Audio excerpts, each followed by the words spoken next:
2026 ஆண்டு சட்டமன்ற தேர்தலுக்கான முதற்கட்ட பிரச்சார சுற்றுப்பயணத்தை ஆகஸ்ட் மாதம் பிரேமலதா விஜயகாந்த் தொடங்குகிறார்.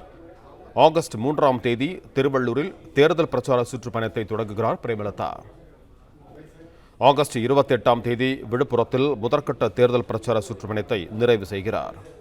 திருவள்ளூர், ராணிப்பேட்டை, காஞ்சிபுரம், வேலூர், கிருஷ்ணகிரி, தருமபுரி போன்ற மாவட்டங்களில் அவர் தேர்தல் பிரச்சாரத்தில் ஈடுபடுகிறார். இது தொடர்பான கூடுதல் விவரங்களோடு இணைகிறார் எமது செய்தியாளர் சிவபிரகாஷ். வணக்கம் சிவபிரகாஷ், நீங்க தொடரலாம்.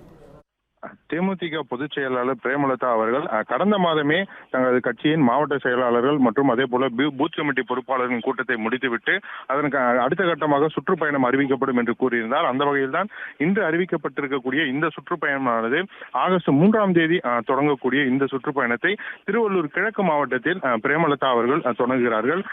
வட சென்னையின் வடக்கு பகுதியில் இருக்கக்கூடிய அந்த திருவள்ளூர் மாவட்டத்தை பொறுத்தவரையிலும் தேமுதிகவினருக்கு அதிகமான வாக்குகளை இதுவரை பெற்றுக் கொடுக்கக்கூடிய ஒரு பகுதியாக அது இருப்பதன் காரணமாக அங்கு இருக்கக்கூடிய சட்டமன்ற தொகுதிகளின் தனது சுற்றுப்பயணத்தை தொடங்கி இருக்கக்கூடிய பிரேமலதா அவர்கள் தொடர்ந்து தமிழகத்தின் பல்வேறு பகுதிகளிலும் சுற்றுப்பயணம் மேற்கொள்கிறார். அந்த வகையில் அதே போல ஆகஸ்ட் மாதத்தின் 27ஆம் தேதி இந்த சுற்றுப்பயணத்தை அவர் முடிக்கவிருக்கிறார். அந்த சுற்றுப்பயணத்தின் விவரத்தில் மாற்றங்கள் செய்யப்பட்டு தற்போது செங்கல்பட்டு மாவட்டத்தில் தனது இறுதிக்கட்ட அந்த முதல்கட்ட சுற்றுப்பயணத்தின் இறுதி நாளில் அந்த இடத்தில் பிரச்சாரம் செய்வார் என்று தகவலானது வெளியிடப்பட்டிருக்கிறது. பிளே ஸ்டோர் மற்றும் ஆப் ஸ்டோரில் இருந்து பாலிமர் செயலியை QR கோடு மூலம் பதிவிறக்கம் செய்யுங்கள். செய்திகளை உடனுக்குடன் பெறுங்கள்.